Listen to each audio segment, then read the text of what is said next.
I remember him handing me a cup, calling it a sacred mixture for my deliverance. I hesitated. "Can't we just pray?"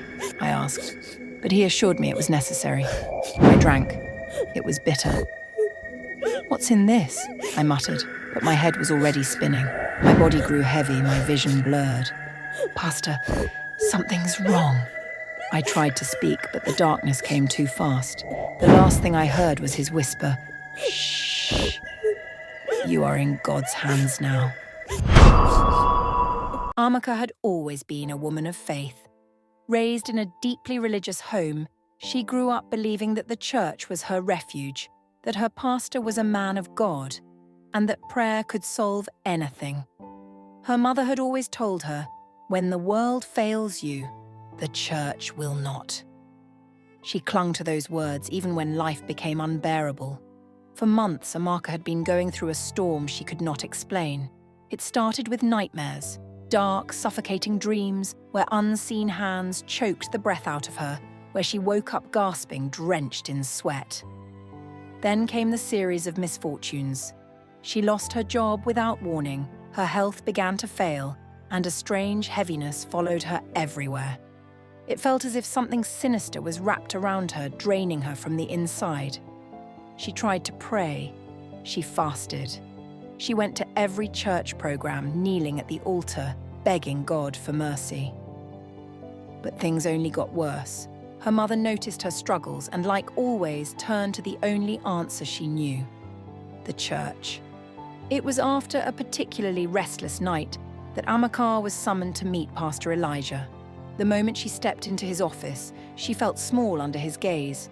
He was not just a pastor. He was a man feared and revered in equal measure. People called him the prophet. They said he could see into the spiritual realm, that he could command demons to flee with just a whisper. Women wept at his feet. Men bowed their heads in his presence. He was the closest thing to God they had ever known. Pastor Elijah listened as Amaka poured out her struggles, his face unreadable. Then, after a long silence, he sighed deeply, as if carrying the weight of her burdens himself. "The enemy has you in bondage," he said finally, his voice low and commanding. "This is not ordinary suffering. There are spirits assigned to destroy you, and if we do not act fast, they will succeed." Amaka's breath caught in her throat. She had feared as much. "What do I do, Pastor?" she whispered. He leaned forward, eyes piercing into hers. "You need deliverance, my daughter. But this is not an ordinary case. The spirits afflicting you are stubborn. This must be done privately, away from distractions, where the power of God can move freely." Her heart pounded. Private deliverance. She had seen him cast out demons in church before, wild sessions where people screamed, convulsed, and sometimes collapsed as he commanded the spirits to leave them. It was terrifying but necessary. If this was the only way to be free, how could she refuse? "I will come to your house," he continued, his voice soothing now, almost fatherly. "We will pray, and by the power of God, you will be restored." She nodded, though something inside her hesitated, a whisper of doubt quickly drowned out by the reassurance of his presence. When she told her mother, the woman beamed with relief. "You are blessed, my daughter. Not everyone gets such personal attention from a great man of God." That night, as Amaka lay in bed, waiting for the appointed hour, unease curled in her stomach, but she pushed it aside. Pastor Elijah was a man of God. He would help her. He would cast out whatever evil had taken hold of her life. She had no idea that the real evil was about to walk through her door. The house was eerily quiet when Pastor Elijah arrived. The air felt heavy, as if something unseen lingered in the corners of the dimly lit room. Amaka's mother greeted him with deep reverence, bowing slightly as she led him inside. He smiled, placing a firm hand on her shoulder. "This is a battle of the spirit," he said. "We must not be interrupted." Her mother nodded without hesitation. "I will leave you both to the work of the Lord." Amaka sat stiffly on the couch, hands clenched in her lap. Her heart pounded as Pastor Elijah turned to her, his expression unreadable. He had always been larger than life in church, commanding and powerful, but here, alone in her home, there was something unsettling about the way his eyes lingered on her. He began the prayers, his voice deep, vibrating through the walls. He anointed her forehead with oil, pressing his palm hard against her skin. He prayed in tongues, his words rising and falling, faster and more urgent. Amaka felt her body grow warm, her head light. She swayed slightly, unsure if it was the power of God or something else entirely. "You are under attack," he murmured between prayers. "The spirits are deeply rooted in your body. We must weaken them." She nodded, willing to do whatever it took. He reached into his bag and pulled out a small, dark bottle. "Drink this," he said. She hesitated. "What is it?" "A sacred mixture," he said. "It will purify you."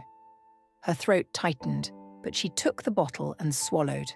The liquid was thick and bitter, coating her tongue like poison. Almost instantly, the room began to blur. Her limbs felt heavy, her thoughts slow. She tried to speak, to ask what was happening, but her tongue felt too thick. The world swayed. A strong hand caught her as she slumped forward.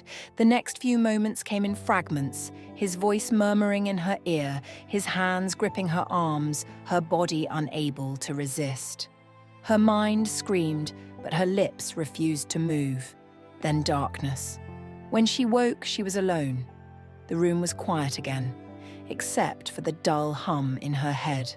Her body ached in places that made her stomach turn. Her dress was bunched awkwardly around her legs, her skin damp with sweat. The scent of oil and something else, something sickly sweet and wrong, lingered in the air. For a moment she lay still, unable to breathe, unwilling to accept what her body was telling her. Then, as if the truth had finally caught up with her, she sat up abruptly, gasping, hands clutching at herself, as if trying to wipe away something unseen. Her heart pounded against her ribs. Her breath came in sharp, painful bursts. This couldn't be real. Her mind raced, trying to make sense of it. Pastor Elijah was a man of God. He was supposed to save her, not. A sob clawed its way up her throat. She pulled her knees to her chest, shaking. The shame, the confusion, the disbelief. It crashed over her all at once. She wanted to scream, but no sound came. Minutes passed. Maybe hours. She didn't know. She barely heard the soft knock on the door before her mother peeked inside, smiling. "How do you feel, my daughter?" Amaka stared at her, her lips trembling. Her mother misread her silence. "The deliverance must have been powerful," she said with a proud nod. "You will see. The spirits are gone now." A wave of nausea rolled through Amaka. She wanted to tell her. She wanted to scream that something terrible had happened. But the words wouldn't come. Her mother reached out, smoothing Amaka's damp hair. "Rest, my child. You are free now." As the door clicked shut, Amaka curled into herself, silent tears slipping down her face. She had never felt more trapped in her life. Amaka sat on the edge of her bed, staring at the blank wall in front of her. Days had passed since that night, but it still felt like she was trapped inside it. Every time she closed her eyes, she felt his weight, his breath, his hands. It made her skin crawl. She hadn't spoken about it. Not yet. But the shame was eating her alive. Her mother had noticed her silence, the way she barely ate, the way she flinched when anyone touched her. But she never asked questions. She assumed it was the deliverance taking effect. Then the nausea started. At first, Amaka thought it was just stress, but when the sickness didn't go away, when her body felt strange in ways she couldn't explain, a deep fear began to settle inside her. She walked to the pharmacy alone, her hands shaking as she picked up the pregnancy test. The cashier didn't even glance at her, but Amaka felt like the whole world was staring, like everyone already knew.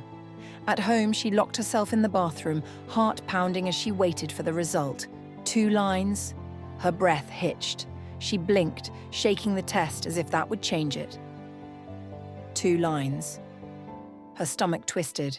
She dropped the test on the sink, pressing both hands over her mouth. Number, this couldn't be happening. Her body trembled as realization set in. She knew whose child it was. There was no question, no possibility, no other explanation. The next morning, she told her mother. For a moment there was silence. Then her mother frowned, tilting her head. Pregnant? Amaka swallowed hard. Yes. Her mother's eyes flickered with something unreadable. Who? The word was sharp, cutting through the space between them like a knife. Amaka's throat felt tight. She looked down, unable to meet her mother's gaze. Pastor Elijah? The slap came so fast she barely saw it. Pain stung her cheek, but the shock was worse. She stared at her mother, eyes wide with disbelief. You will not lie against a man of God, her mother hissed, voice trembling with rage. You will not bring shame to this family with your foolishness. Amaka clutched her face, tears spilling over. I'm not lying, her voice cracked. Mama, I swear. Enough! Her mother's chest rose and fell with heavy breaths. Do you know what you're saying? Do you know what will happen if people hear this? You want to destroy a great man? You want to ruin the name of this family? Amaka shook her head desperately. Mama, he drugged me. I didn't... Her mother grabbed her arm, shaking her roughly. Did he force you? Amaka opened her mouth, but no words came, because that was the thing, wasn't it? She had been too weak to fight. She had been too dizzy, too slow. She had said nothing. Her silence made her guilty. Her mother saw the hesitation and scoffed. You see? You let the devil use you. You let temptation lead you. And now you want to blame a holy man for your sin? Tears streamed down Amaka's face. Mama, please. Enough. Her mother turned away, shaking her head. You will say nothing about this. Do you hear me? Nothing. The next day, Amaka went to the church elders, desperate to find someone, anyone, who would listen. But it was the same. You must be mistaken. Pastor Elijah would never. Why are you trying to ruin him? You must have seduced him. The words felt like knives in her skin. The final blow came when she walked into church that Sunday and felt the stares, the whispers. The elders had spoken. The congregation had chosen. She was a liar. She was a seductress. She was no longer welcome. As she walked out of the church for the last time, her hands rested protectively on her stomach. No one believed her. But the truth was growing inside her. And one way or another, they would have to face it. Amaka had never felt so alone. The world around her had turned against her. The people she once trusted now looking at her like she was the enemy. She had stopped going outside as much. Every time she stepped out, she felt their eyes on her, felt the weight of their judgment pressing against her skin. She had tried to move on, to survive, but every morning when she looked in the mirror, she saw the proof of what had happened to her. Her stomach, once flat, was now swelling, a constant reminder of the nightmare she could not wake up from. One evening, when the silence of her house became unbearable, she decided to take a walk. She pulled her scarf tighter around her head and kept her eyes low, hoping to disappear into the night. But just as she turned the corner, a voice called out to her, Amaka. She froze. The voice was familiar. When she looked up, she saw Chinwe. Chinwe had once been an active member of the church, just like Amaka. But one day she had left without a word, disappearing as if she had never existed. Amaka had always wondered what happened to her. Now, as Chinwe stood before her, eyes scanning her swollen belly, there was something knowing in her gaze. Can we talk? Chinwe asked. Amaka hesitated, then nodded. They sat on a bench beneath a broken streetlight. The air was thick with unspoken words. Finally, Chinwe exhaled. He did it to you too, didn't he? Amaka's body stiffened.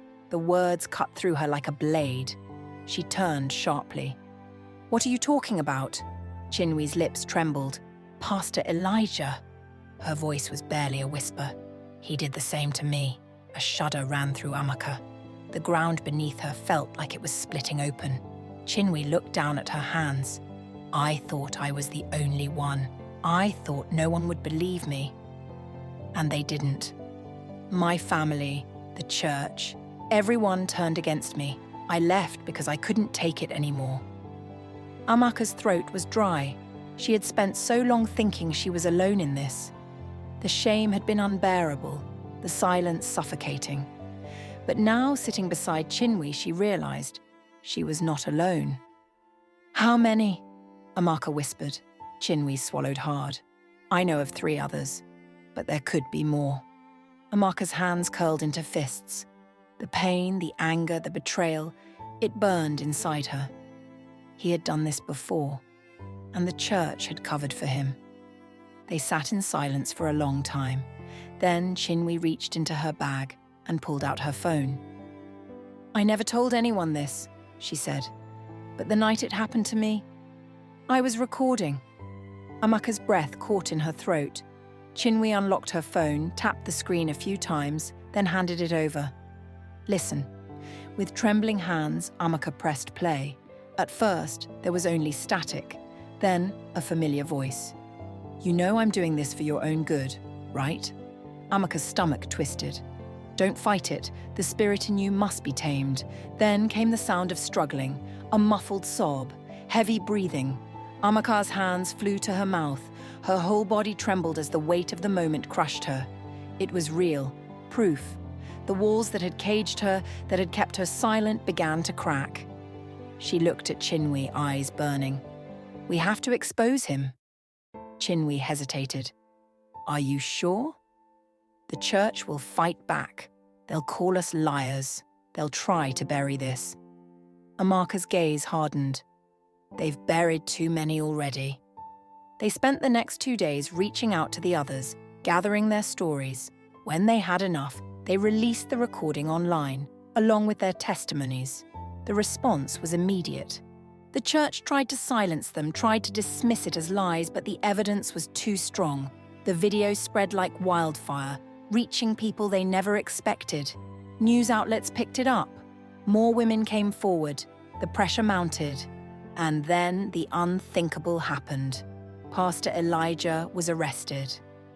The image of him being led away in handcuffs, his face no longer the mask of power and holiness, but of a man exposed, was everywhere. Amaka watched it all unfold from her small room, hands resting on her swollen belly. For the first time in months, she felt like she could breathe. Justice had begun. But this was only the beginning. Amaka sat in the courtroom, her heart pounding so loudly she could barely hear the murmurs around her. The air was thick with tension, the weight of months, years of buried pain pressing down on everyone in the room. Across from her, Pastor Elijah sat in the defendant's chair, his hands folded neatly in his lap, his face an unreadable mask. He was dressed in the same crisp white suit he always wore on Sundays, but there was no pulpit here to protect him, no congregation to cheer his name. The trial had been grueling. His lawyers had tried everything, attacking her character, twisting her words, making it seem like she had been a willing participant in her own suffering. They dug into her past, into every mistake she had ever made, trying to paint her as a desperate, sinful woman seeking revenge. But they had not been prepared for the sheer number of women who came forward, for the voices that refused to be silenced anymore. One by one, they had stood before the court, their voices steady, their eyes filled with the same pain she had carried alone for so long. Chinwe had spoken first, her words sharp with years of anger. Then the others followed, 5, then 7, then 10, until the weight of their testimonies became impossible to ignore. When Amaka finally took the stand, she felt her hands shaking. She took a deep breath and looked at the judge, at the jury, at the sea of strangers who now held her fate in their hands. She told them everything: the prayers, the night of the deliverance, the sickness that followed. She told them about her mother's disbelief, the betrayal of the church, the whispers that followed her wherever she went. Then she spoke of the child growing inside her. "This is not just my story," she said, her voice trembling but firm. "This is the story of every woman who has been told to be silent. Every woman who has been shamed for something that was never her fault. I may never get back what he took from me, but I will not let him take my voice too." When she finished, the silence in the courtroom was suffocating. For the first time, she saw something crack in Pastor Elijah's expression. Not regret, never regret, but fear. The verdict came 3 days later. Guilty. The word rang in Amaka's ears, over and over again, until it didn't feel real. She sat frozen as the judge read the sentence, as the courtroom erupted in gasps and whispers. Pastor Elijah remained still, his eyes fixed on a spot on the floor. It was over. When Amaka stepped outside, the sky was open, the air crisp and cool against her skin. Reporters swarmed, cameras flashing, voices calling her name, but she barely heard them. She just stood there, breathing in the moment, letting the weight of it sink in. Chinwe found her in the chaos, reaching for her hand. "You did it," she whispered. Amaka shook her head. "We did." The church tried to distance itself from the scandal, claiming they had no knowledge of his actions. But the damage was done. Some left, disgusted by the betrayal. Others stayed, convinced it was all a test of faith. Her mother had still not spoken to her, but Amaka was done begging for love in places that had none to give. Months passed. Her belly grew heavier. She moved to a new place, away from the whispers, away from the shadows of her past. She didn't know what kind of mother she would be, but she knew one thing. Her child would grow up never questioning their worth, never fearing their own truth. The day she gave birth, as she held her baby against her chest, a wave of emotions crashed over her. Love, grief, relief. She had survived, and that, she realized, was the greatest victory of all. To be continued. If you were in this situation, what would you do? Would you forgive your mother or walk away? Share your thoughts in the comments below. And don't forget to subscribe to this channel for more.